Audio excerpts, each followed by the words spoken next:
আমার নবী ডাক দিয়া কই সাবিরা রে, তোমরা জানো না আমি যেই সময় সাত সালামের জন্য কাঁদতেছিলাম, ওই সময় আমার মনে হয়ে গেল ছেলেটা বাসনও করতে পারলো না, আমি রাসূলুল্লাহর জন্য জীবন কোরবান করে দিল।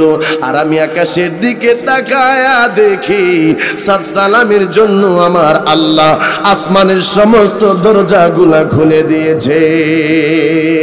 আমি হাসতেছিলাম, আমি দেখি আমার আল্লাহ ওই জান্নাত থেকে কিছু সুন্দরী রমণী, কিছু জান্নাতের হুরদেরকে এই সাত সালামের রিসিভ করার জন্য পাঠাইয়া দিল। তাদের মধ্যে একটা প্রতিযোগিতা হইল। কিছু হুরদের সামনের যে সতর আছে, সামনের যে কাপড় আছে, সামনের যে ওন্না আছে, এইগুলা দূরে সরে যাচ্ছিল। এমন জোরে তারা দৌড় মারছে, এই জন্যই আমি নবী চোখটারে আমি নিচের দিকে নামায় নিলাম। ও আব্বুজি, এই জন্য দুনিয়ার সুখ, দুনিয়ার মোহ, দুনিয়ার টাকা পয়সা, দুনিয়ার সম্পদ, দুনিয়ার ঐশ্বর্য অল্প কিছুদিনের জন্য বাবা গো, এই দুনিয়ার মধ্যে যত মানুষ ছিল, যত মানুষ দুনিয়ার মধ্যে আগমন করছে আসছে বাবা, সবাই সম্পদ করছে, সকলে বাড়ি করছে, গাড়ি করছে। একজন মানুষও একটা টাকা কবর নিতে পারে নাই। দুই হাত তুলে বলেন বাবা ঠিক কিনা? বাজান, আমরা দয়ার নবী মায়ার নবীর জন্য পাগল, কেনই পাগল হব না? আমার আল্লাহ পবিত্র কালামে পাকের মধ্যে ঘোষণা দিয়েছেন আতিউল্লাহ ওয়া আতিউর রাসূল।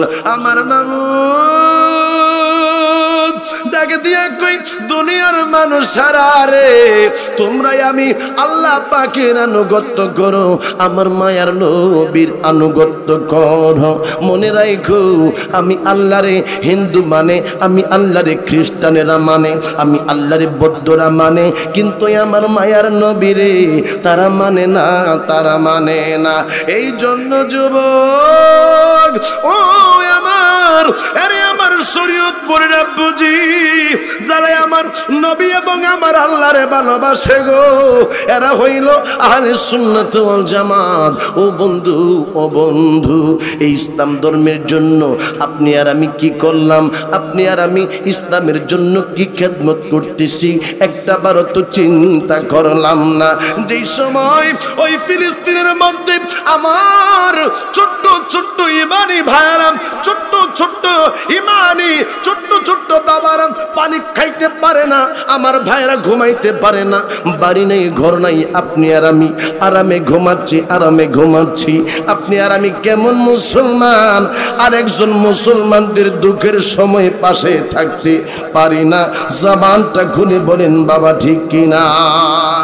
আব্বুরে, আমার আল্লাহ পবিত্র কালামে পাকের মধ্যে ঘোষণা দিয়েছেন, ইয়া আইয়ুহাল্লাযীনা আমানুস্তাজিবু লিল্লাহি ওয়া লিরাসূলি ইযা দাআকুম। আল্লাহ কয়, ও ঈমানদারেরা, যখন আমি আল্লাহ এবং আমার হাবিব তোমাদেরকে ডাকবে, তখন আর কোনো দেরি করা যাবে না। সাথে সাথে আমি আল্লাহ আমার মায়ার নবীর ডাকে সাড়া দেওয়া লাগবে। জবানটা খুলে কন্যা সুবহানাল্লাহ। বন্ধু, আল্লাহর নবী রাহমাতুল লিল আলামিন সাহাবীদেরকে যেই সময় ডাকতো, সাহাবায়ে কেরাম আমার নবীর কাছে আইসা কইতো, ইয়া রাসূলুল্লাহ, ইয়া হাবিবাল্লাহ, আপনি রাসূলের জন্য আমার জান কুরবান হয়ে যাক, ফিদাকা আবি ওয়া উম্মি, ইয়া রাসূলুল্লাহ, আমার মা বাবা আপনি রাসূলের জন্য কুরবান হয়ে যাক। বন্ধু, আমার নবী মক্কা থেকে মদিনার মধ্যে হিজরত করেছে। মক্কার মানুষ আমার নবীকে কষ্ট দিয়েছে। মক্কার মানুষ যারা মানুষ বালা না, মক্কার মানুষ আমার নবীরে অনেক যন্ত্রণা দিয়েছে। ওই মক্কার কাফেরেরা আবু জেহেল, আবু লাহাব আমার নবীর কত অত্যাচার করলো। আমার নবী মক্কার মধ্যে থাকতে পারে না। আমার আল্লাহ কই, নবী গো, আপনি হিজরত করে মদিনার মধ্যে চলে যান। জবানটা খুলে কন্যা সুবহানাল্লাহ। আল্লাহর নবী মদিনার মধ্যে চলে গেলেন। মদিনা মদিনা কোন মদিনা? যেই মদিনার মধ্যে গো আমার মায়ার নবী আমার দয়ার নবী শুয়ে রয়েছেন। জবানটা খুলে কন্যা সুবহানাল্লাহ। আমি তোমার প্রেমের ভিখারি ইয়া রাসূলুল্লাহ, আমি তোমার প্রেমের ভিখারি ইয়া রাসূলুল্লাহ ইয়া হাবিবাল্লাহ, আমি তোমার। এই আওয়াজে আমি মানি না, সকলে আওয়াজ দিয়ে এখন আল্লাহু আকবার, চিৎকার মেরে বলুন আল্লাহু আকবার। আমার সর্দার বাড়ির যুবক বন্ধুরা সকলে আওয়াজ দিতে হবে। ইমাম হুসাইন রাদিয়াল্লাহু তাআলা আনহুর সাথে 61 হিজরিতে যেই সমস্ত মুজাহিদরা ইমাম হুসাইনের জন্য জান মাল কুরবান করে দিয়েছে, তাদের জবানের মধ্যে দপনি ছিল ইয়া রাসূলুল্লাহ, তাদের জবানের মধ্যে দপনি ছিল আল্লাহু আকবার। ওই 61 হিজরিতে যেই ইমানি সাদা ছিল, যে আওয়াজ ছিল, এমন আওয়াজ দিয়ে বলেন আল্লাহু আকবার। সকল আওয়াজ দিয়া বলেন ইয়া রাসূলুল্লাহ, মহব্বতের আওয়াজ দিয়া বলেন ইয়া হাবিবাল্লাহ, ইয়া রাসূলুল্লাহ ইয়া হাবিবাল্লাহ, আমি তোমার প্রেমের ভিখারি ইয়া রাসূলুল্লাহ ইয়া হাবিবাল্লাহ, আমি তোমার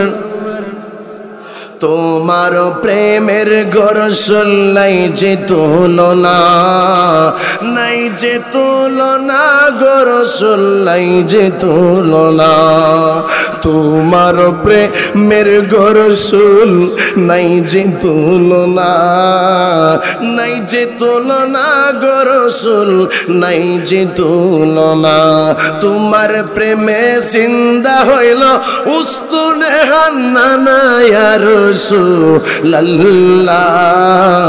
আমি তোমার প্রেমের ভিখারি ইয়া রাসূল। সকলে ইয়া রাসূলুল্লাহ ইয়া হাবিবাল্লাহ, আমি তোমার। আরে আব্বুজি কেমন করে নবীর প্রেম তোমাদেরকে আমি বোঝায়া যাই? আমার নবী মদিনায়, আমার নবীর একজন সাহাবী দেখতে ভালো না বাবা, ওই সাহাবীটা দেখতে বড় কালো মানুষ ছিল, চেহারার দিকে একবার তাকাইলে আরেকবার মানুষ তাকাইতো না। ওই সাহাবীর চেহারার মধ্যে বসন্তের অনেক দাগ ছিল, নাম ছিল সাদ সালামি। আরে বুঝি ওই সাহাবী 8 মাস হয়ে গেল ইসলাম ধর্ম গ্রহণ করলো।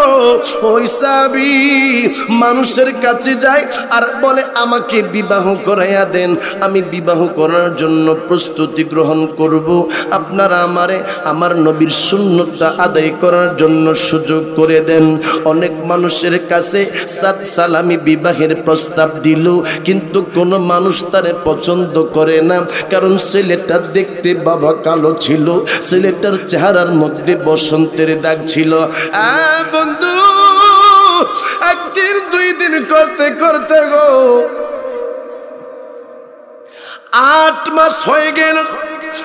8 মাস হয়ে যাওয়ার পরে ছেলেটা আমার মায়ার নবী, আমার দয়ার নবীর দরবারে হাজির হয়ে গেছে। ডাক দিয়া কই ইয়া রাসূলুল্লাহ, জবানটা খুলে কন্যা ইয়া রাসূলুল্লাহ, হুজুর গো 8 মাস হয়ে গেল গো নবী, কালেমা পড়েছি, মুসলমান হইছি, কিন্তু আপনি নবীর সমস্ত সুন্নত আমি পালন করেছি, একটা সুন্নত আমি এখনো পালন করতে পারি নাই। ইয়া রাসূলুল্লাহ, আমি তো এখনো বিবাহ করতে পারি নাই। ইয়া রাসূলুল্লাহ, হাসরের ময়দানে আমার আল্লাহ যদি জিজ্ঞাসা করে সালামি রে, তুই তো আমার নবীর সমস্ত সুন্নতগুলা পালন পালন করেছিস, কিন্তু আমার নবীর এই সুন্নতটা কেন পালন করস নাই? কেন তুই বিবাহ করস নাই? ইয়া রাসূলুল্লাহ, সেই সময় আমি কি জবাব দিব?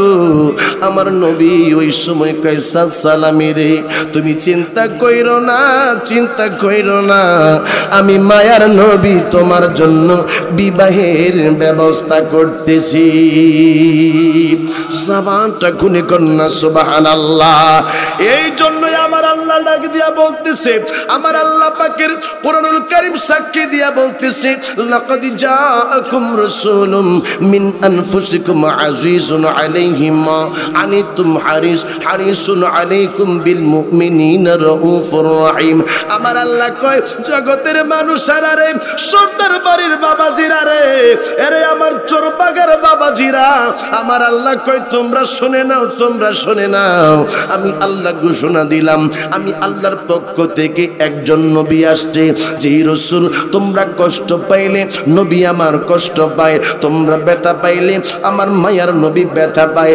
এমন কোন মানুষ দুনিয়ার মধ্যে আসেনি, আপনি ব্যথা পাইলে আপনার স্ত্রী ব্যথা পাবে, আপনি ব্যথা পাইলে আপনার মা ব্যথা পাবে, আপনার ব্যথা পাবে না, না, আপনার ব্যথা আপনি শুধু পাবেন। কিন্তু আমার নবী এমন একজন নবী, আমার আল্লাহ পাকের কোরআন কয়, আমার নবী যদি কষ্ট পায়, তাইলে আমার মায়ার নবী কয়, আমার উম্মত যেই সময় কষ্ট পায়, আমার উম্মতের কষ্টে আমি নবীও কষ্ট পাই। জোরে জোরে কন্যা সুবহানাল্লাহ। ওই সাহাবী কই, ইয়া রাসূলুল্লাহ, নবী গো, আপনি আমার জন্য কোনো কিছু ব্যবস্থা করেন না। আমার নবী কই, তোমার জন্য এই মদিনার মধ্যে সবচেয়ে ধনী মানুষ যেই ব্যক্তি, এর মাইয়া তোমারে আমি বিবাহ করাবো। কই, কি কোন ইয়া রাসূলুল্লাহ? হ্যাঁ, শুধু তাই নয়, এমন একটা মেয়ে বিবাহ করাবো, যেই মেয়েটারে একটা মানুষ এক পলক দেখলে বিবাহ করার জন্য পাগল হয়ে যায়।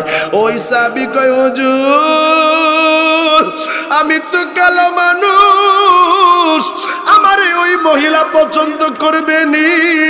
আমার নবী কয়, এইটাই আমি বুঝবো। কই, নবী গো, আমার তো টাকা নাই, আমার তো পয়সা নাই। ও মায়ার নবী, এই লোকটা আমার কাছে কি বিবাহ দিবেনি? আমার নবী কয়, চিন্তা করিস না, আমি নবী সব কিছুর ব্যবস্থা করে দিব। জবানটা খুলে কন্যা সুবহানাল্লাহ। তোমার পরিচয় কি? তোমার নাম কি? কয়, আমার নাম সাদ সালামি।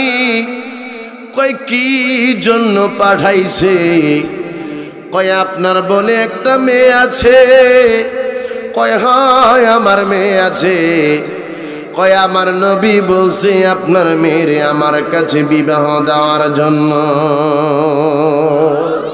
চিৎকার মেরে কন্যা সুবহানাল্লাহ। আরে সালামি,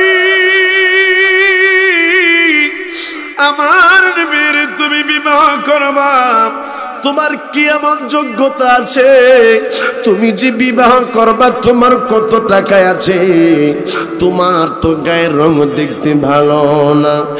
সালামি বলে, চাচা, আমার তো টাকা নাই, আমার তো সম্পদ নাই। কই, তোমার সম্পদ আদি নাই, তোমার তো চেহারা শুরু তো ভালো না, আমি কেমন করে তোমার কাছে মেয়ে বিবাহ দিব? এই কথা বললাম, সালামিকে দূর করে দিল, ঘর থেকে বাহির করে দিল। যা রে যা, আমি তোর কাছে আমার মেয়ের বিবাহ দিব না। সালামির প্রস্তাবটা ঘরের মধ্যে মেয়েটা শুনছে।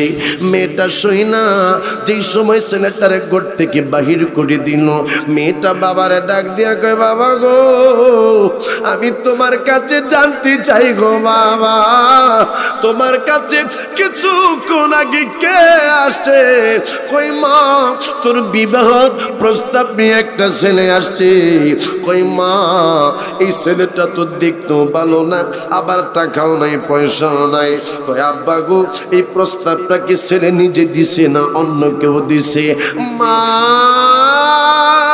এই বিবাহের প্রস্তাব ছেলে দেয় নাই, এই বিবাহের প্রস্তাব যিনি দিয়েছে তিনি হচ্ছেন রাহমাতাল লিল আলামিন। জোরে জোরে কন্যা সুবহানাল্লাহ।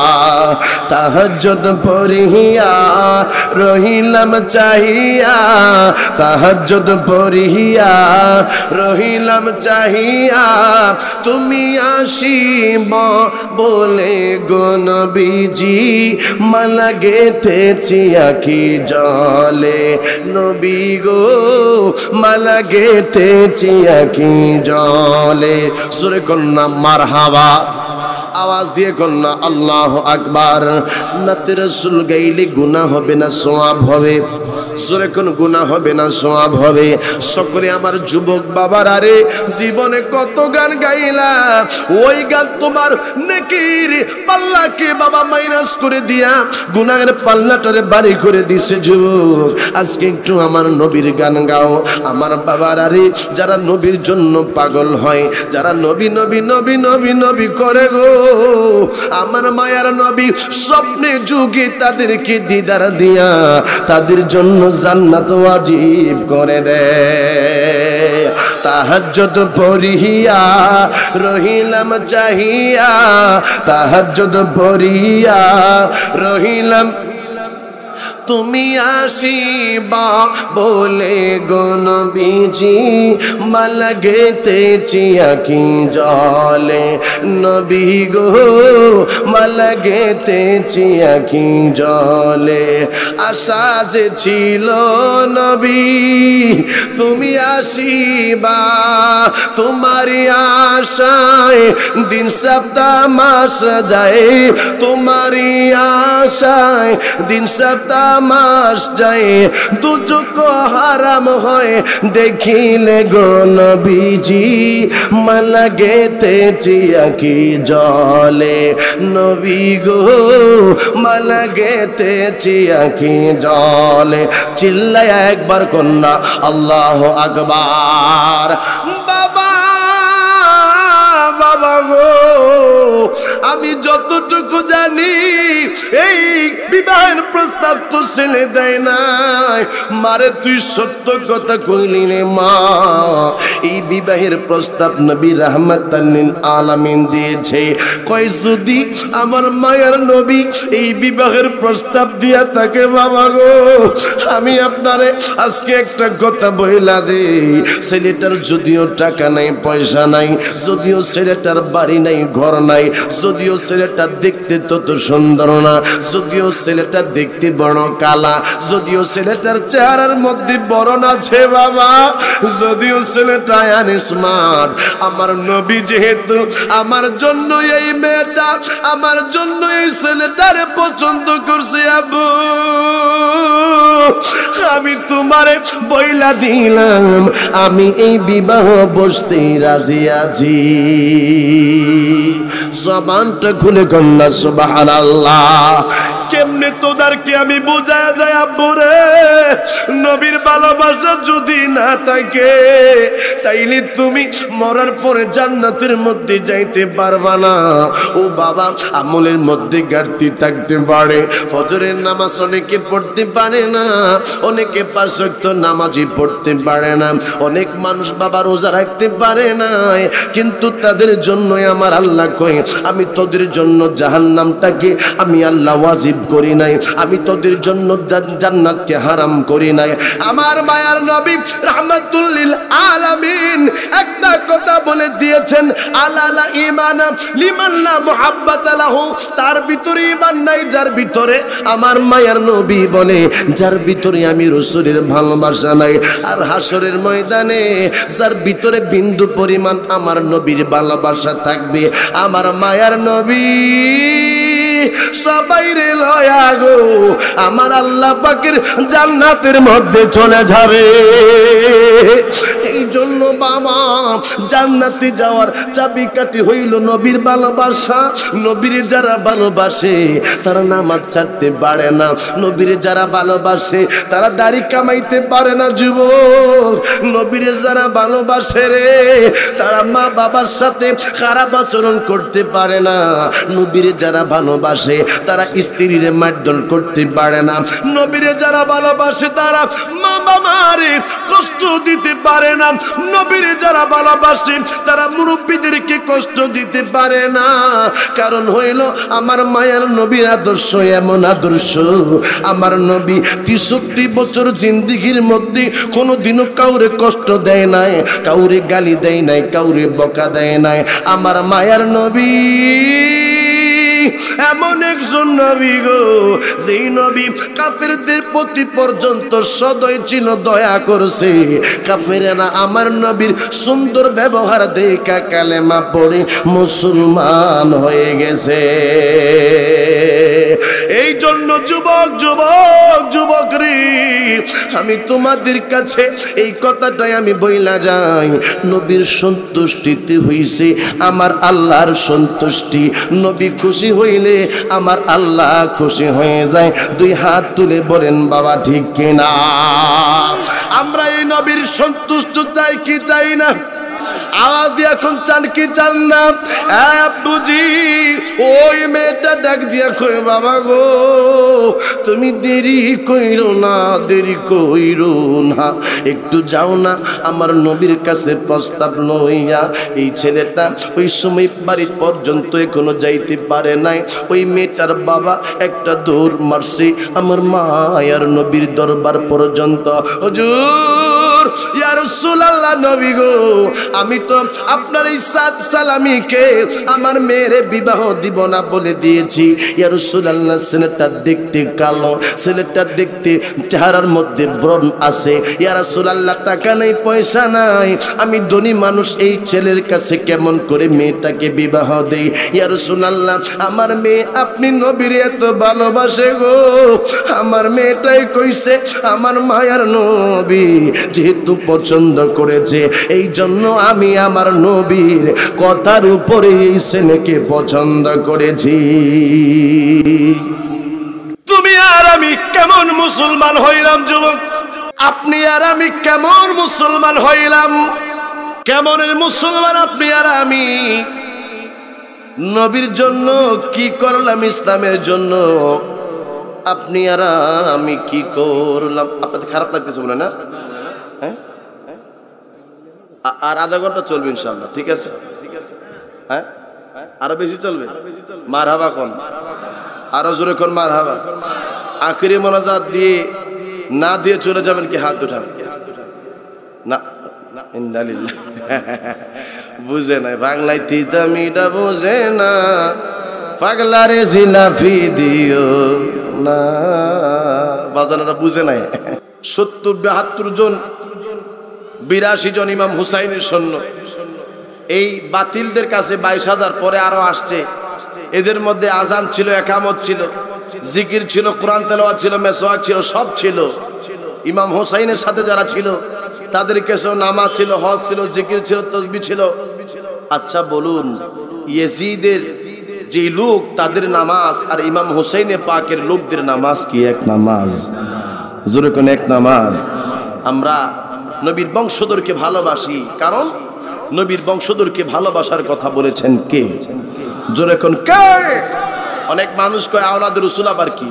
আল্লাহ কয় শোনো আমি তোমাদেরকে ঘোষণা দিলাম, কুল্লা আসআলুকুম আলাইহি আজরান ইল্লাল মাওয়াদ্দাতা ফিল কুরবা। জোরে কোন না সুবহানাল্লাহ। আমার যুবক ভাইরা গভীর মনোযোগ, চোখের পানি ফেলাইতে হবে, কাঁদতে হবে। আমার শরীয়তপুরের মা মাগো, ওই ছেলেটারে খবর দিয়ে আনা হলো সাত সালামি, তোমারে প্রথম তো আমার বলছিল তার মেয়ের বিবাহ দিবে না, এখন তো সে রাজি হয়ে গেছে। কই আর রাসূলুল্লাহ, নবী গো আমি যে বিবাহ শাদী করবো আমার কাছে তো কোনো টাকা নাই, বিবাহ শাদী করতে গেলে টাকা লাগবে না? দেনমোহর লাগবে না? মোহরানা দেওয়া লাগবে না? হুজুর আমার কাছে তো কোনো টাকা পয়সা নাই। আমার মায়ার নবী রাহমাতুল লিল আলামিন বলে, চিন্তা কইরো না, আমি নবী সব কিছুর ব্যবস্থা করে দিতেছি। সুবহানাল্লাহ। নবী আমার সাহাবীদেরকে বলে, আমার সাহাবীরা রে, তোমরা সকলে কিছু কিছু করে টাকা দিয়া তোমার বাইরে তোমরা সাহায্য সহযোগিতা করো। সবাই বাবা টাকা দেওয়া শুরু করলো। 600 দিরহাম দিয়া সাদ সালামির সাথে বিবাহ হবে। বাবা গো, বিবাহ শাদী হয়ে গেল। ও বন্ধু, ও যুবকের দলেরা, আমার নবী ডাক দিয়া কয়, সাহাবী, তুমি এই টাকা দিয়া তোমার বিবির জন্য তুমি কিছু জিনিসপত্র কিনা তোমার বাসর ঘরের মধ্যে তুমি চলে যাও। বাসর ঘরের মধ্যে যাবে, যাওয়ার আগে কে জানি ডাকে, জিহাদ জিহাদ আল জিহাদ আল জিহাদ বইলা কে যেন ডাক মারছে। সালামি কয়, আজকে ঘরের মধ্যে এমন সুন্দর একটা নববধূ, এত সুন্দর একটা মেয়ে আমার ঘরের মধ্যে আমার জন্য অপেক্ষা করে। আর এই দিক দিয়া যুদ্ধের ঘোষণা আসলো, আমি কি করব? আমি কি বিবির কাছেই যাব নাকি যুদ্ধের মধ্যেই যাব? আমার বাবারা, আমার আল্লাহ বলেছেন, ওয়ালা তাকুলু লিমান ইউকতালু ফি সাবিলিল্লাহি আমওয়াত। আল্লাহ কয়, যারা শহীদ তারা মরে না রে, তারা জিন্দা, তারা জিন্দা। তোমরা তোমাদের এই জন্ম চোখে দেখো না। আমার আল্লাহ ঘোষণা দিয়েছেন, ওয়ালা তাহসাবান্নাল্লাযীনা কুতিলু ফি সাবিলিল্লাহি আমওয়াতান বাল আহইয়াউন ইনদা রাব্বিহিম ইরযাকুন। আমার আল্লাহ কয়, যারা শহীদ তারা শুধু মরে না, তারা জিন্দা। আমি আল্লাহ তাদের কবরের মধ্যে খাবার পাঠাই, রিজিক পাঠায়। এই সালামি কয়, কি করব? ঘরের মধ্যে তো বিবিও আছে, দিক দিয়া যুদ্ধ, কই যাইব কই যাইব, কি করা যায়? আমার বাবারা, সালামি কই, আমি যদি মারা যাই তাইলে বিবির সাথে দেখা হবে হাসরের ময়দানে। আমি যদি মারা যাই দেখা হবে জান্নাতের মধ্যে। আর যদি আমি যুদ্ধের মধ্যে না যাই তাইলে তো আমি জান্নাত পাইতেও পারি, নাও পাইতে পারি। সালামি কই, ঘরের মধ্যে সুন্দর নববধূর সাথে দিন কাটায়া কি লাভ হবে? না না, আমার বিবি দরকার নাই। আমার এই জীবন, আমার এই সব কিছু আমি যার জন্য পাইলাম, এই মায়ের নবীর কদমে আমার জীবনটারে আমি কুরবান করে দিতে যাই। জোরে আওয়াজ দিয়া কন্যা সুবহানাল্লাহ। আমাদের প্রভু এক, এক নবীর উম্মত, জীবন বিদানে ওই শিবনী কোরআন। হাত তুলে বলেন ঠিক কিনা? আমাদের প্রভু এক, এক নবীর উম্মত, জীবন বিদানে ওই শিবনী কোরআন। তবু কেন কেন হে মুসলমান, এক হও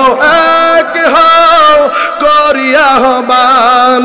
তবু কেন কেন হে মুসলমান, এক হও করিয়া হবান। বাইতুল্লাহ এক, মদিনা শরীফ এক, উহুদ পাহাড় এক, বদরের মাঠে। কথা কোন ঠিক কিনা? একটা তো জীবন, আর মরণ তো একবার। সকলের তরে আছে একই স্থান। তবু কেন কেন হে মুসলমান, এক হও করিয়া হবান। ঠিক কিনা বলে? ইসলাম বড় কঠিন বিষয়। আজকে আমাকে মানলে আরেকজন মনে করে হয়তো আমার দলের মানুষটা মারুক হেরে, ওরে মারলে আমি মনে করি ও তো আমার দলের মানুষটা মারু করে আমাদের ইসলামের মধ্যে আজকে গুতাগুতি এমন ভাবে প্রবেশ করছে, এক মুসলমান আরেক মুসলমানকে এখন কাফেরের মতো মনে করে। কথা বলেন না বাবা? যদি এমন গুতাগুতি থাকে মনে রাখবেন, বিধর্মীরা কিছুদিন পরে আপনাদেরকে আমাদেরকে পাখির মতো গুলি করে মারবে। এটাই চরম সত্য কথা। এই জন্য গুতাগুতি বন্ধ করতে হবে, লাগালাগি বন্ধ করতে হবে। আর কি বলবো আপনাদের কথা, আপনারা তো আর বেশি বিপদের মধ্যে পড়ে গেছেন। এখন আমাদের দেশের মধ্যে কিছু আছে দাঁড়ায়া মিলাদ পড়ে, কিছু মিলাদের বিপক্ষে, কিছু বসে পড়ে, আবার কিছু মানুষ বিপদে আছে। এক বেড়ায় এক হুজুরের দাওয়াত দিছে, কয় হুজুর আমার বাড়ির যে আমনে একটু মিলাদ ফরন লাগবে। ঠিক আছে কাকা জামনে। তো এই বেচারায় গেছে, তো ইমাম সাহেবরে দাওয়াত দিয়া সাসায় গেছে আরেক ইমাম সাহেবের লারো কয়, একজন হুজুর না কয়ে আরেকজনের বললে দুইজনে মিল্লা মিলাদটা ফরবনে। সাসায় যাইয়া আরেক ইমাম সাহেবরে দাওয়াত দিছে, হুজুর আমার বাড়ির মধ্যে মিলাদের দাওয়াত, আপনি একটু আমার বাড়িতে যাবেন। ইচ্ছা কাকা জামনে। দুই ইমাম সাহেব আইছে, একটা হইছে খারুইন না মৌলবী, আর একটা হইছে বউইন না মৌলবী, বুঝছেন নি? একজন হইছে দাঁড়ায় ক্যাম করেন না, আরেকজনে ক্যামের বিপক্ষে। এখন যিনি মিলাদ শরীফ পড়ে আর কি ক্যাম করে, ইনি শুরু করছে, শুরু কইরা ইনি ইয়া নবী সালাম আলাইকুম বলে খার হয়ে গেছে গা। আর যেই বেড়ায় কয় মিলাদ ক্যামে গুলা নাই করণ যাইতো না, এই বেড়ায় বইয়া দিছে। এখন যে সাসায় দাওয়াত দিছে, এই সাসায় চিন্তা করতেছে, কই এই মৌলবী যে খার হয়ে গেছে আর এটা বইয়া রইছে, আমি কোন দিকে যাবো? ওখানে সাসাই হুত হইয়া রইছে, না খার হইয়া না বইয়া, না খারাইয়া না বইসা। এখন তো এমনই হয়ে গেছে, আমরা আলেমরা একজন আরেকজনকে ফতোয়া দিতে দিতে আমরা সাধারণ মানুষকে বিপদে ফালিয়ে দিয়েছি যে কোনটা হক আর কোনটা না হক। কথা কোন ঠিক কিনা? আপনারা আওয়াজ দিয়া বলেন আমাদের আল্লাহ কয়জন? আওয়াজ দিয়া বলেন আল্লাহ কয়জন? আমাদের আখিরি নবী কয়জন? আমাদের নামাজ কয় ওয়াক্ত? আমাদের রোজা কয়টা? তো সবই তো এক। এটা নিয়ে গুতাগুতি না কইরা যার যার আকীদা তার ভিতরে রাইখা মানুষের মধ্যে দ্বন্দ্ব না তৈরি কইরা ঐক্য ঘরেন, তাইলে দেখবেন স্বাধীন সোনা বাংলাদেশে কোন নাস্তিক, কোন ব্লগার আমার নবীকে গালি দিতে পারবে না, ইসলাম নিয়ে কোন চক্রান্ত করতে পারবে না। হাত ধরে বলেন ঠিক কিনা? বুঝতেছেন না বাবা? এখনো ইসলাম নিয়ে বড় চক্রান্ত চলতেছে।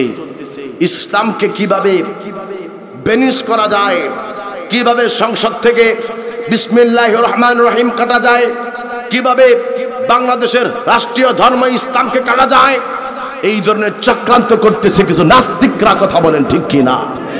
সতর্ক থাকবেন বাবা, নিজেদের মধ্যে কোনো গুতাগুতি করার সুযোগ।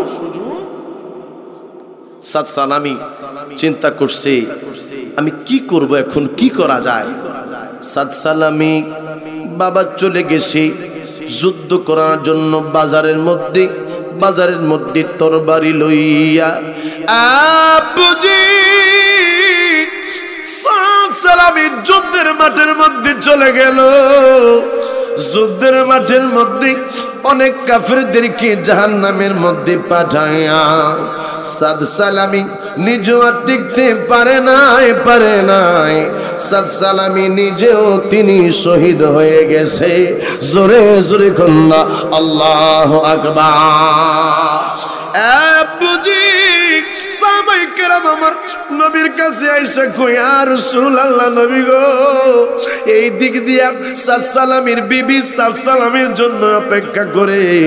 ও মায়ার নবী, ও দয়ার নবী, আপনি দেখেন আপনার সাদ সালামি তো যুদ্ধের মধ্যে শহীদ হয়ে গেছে। তুমি কেমন যুবক, আমার বুঝে আসে না রে যুবক রে। তোমার নিজের জীবনটাকে তুমি বেশি ভালোবাসো, আর আমার নবীর সাহাবীরা ইসলাম ধর্মটাকে বেশি ভালোবাসতো, আমার নবীরে বেশি ভালোবাসতো। আমার নবী বলেন লা ইউমিনু আহাদুকুম হাত্তা আকুনা আহাব্বা ইলাইহি মিন ওয়ালিদিহি ওয়া ওয়ালাদিহি ওয়ান নাসি আজমাইন। আমার নবী কয় ততক্ষণ পর্যন্ত তোমরা প্রকৃত ঈমানদার মুসলমান হইতে পারবা না যতক্ষণ পর্যন্ত তোমরা তোমাদের নিজের জান, নিজের সন্তান আদি, তোমাদের পরিবার পরিজন সম্পদ আদি সবকিছু থেকে আমার রাসূলকে ভালোবাসতে না পারবা।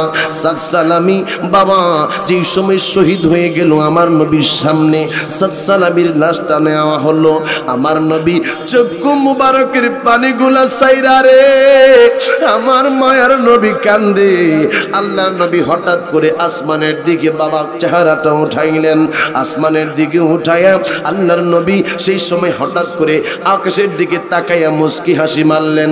আবার মায়ার নবী তিনি চোখ দুইটা বন্ধ করে দিলেন, আল্লাহর নবীর মাথা মুবারকটা নামায়া দিলেন।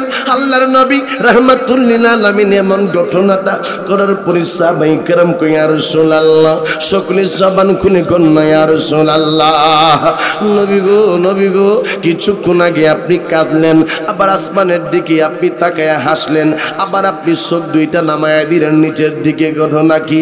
আমার নবী ডাক দিয়া কই সাহাবীর আরে তোমরা জানো না আমি যেই সময় সালামের জন্য কাঁদতেছিলাম ওই সময় আমার মনে হয়ে গেল ছেলেটা বাসনও করতে পারলো না, আমি রাসূলের জন্য জীবন কোরবান করে দিল। আর আমি আকাশের দিকে তাকায়া দেখি সালামের জন্য আমার আল্লাহ আসমানের সমস্ত দরজাগুলা খুলে দিয়েছে। আমি হাসতেছিলাম, আমি দেখি আমার আল্লাহ ওই জান্নাত থেকে কিছু সুন্দরী রমণী, কিছু জান্নাতের হুরদেরকে এই সালামের রিসিভ করার জন্য পাঠাইয়া দিল। তাদের মধ্যে একটা প্রতিযোগিতা হইল, কিছু হুরদের সামনের যে সতর আছে, সামনের যে কাপড় আছে, সামনের যে ওন্না আছে, এইগুলা দূরে সরে যাচ্ছিল, এমন জোরে তারা দৌড় মারছে। এই জন্যই আমি নবী চোখটারে আমি নিচের দিকে নামায়া নিলাম। ও আব্বুজি, এই জন্য দুনিয়ার সুখ, দুনিয়ার মোহ, দুনিয়ার টাকা পয়সা, দুনিয়ার সম্পদ, দুনিয়ার ঐশ্বর্য অল্প কিছু দিনের জন্য বাবা গো, এই দুনিয়ার মধ্যে যত মানুষ ছিল, যত মানুষ দুনিয়ার মধ্যে আগমন করছে আসছে বাবা, সবাই সম্পদ করছে, সকলে বাড়ি করছে, গাড়ি করছে, একজন মানুষও একটা টাকার কবর নিতে পারে নাই। দুই হাত তুলে বলেন বাবা ঠিক কিনা? কত খেলা খেলছো দয়াল রে, কত খেলা খেলছো দয়াল রে, খেলা বড়ই চমৎকার, না পাকে মানুষ বানায়া, না পাকে মানুষ বানায়া বসাইছো বাজার রে, কত খেলা খেলছো দয়াল রে, কথা কোন বাবা ঠিক কিনা?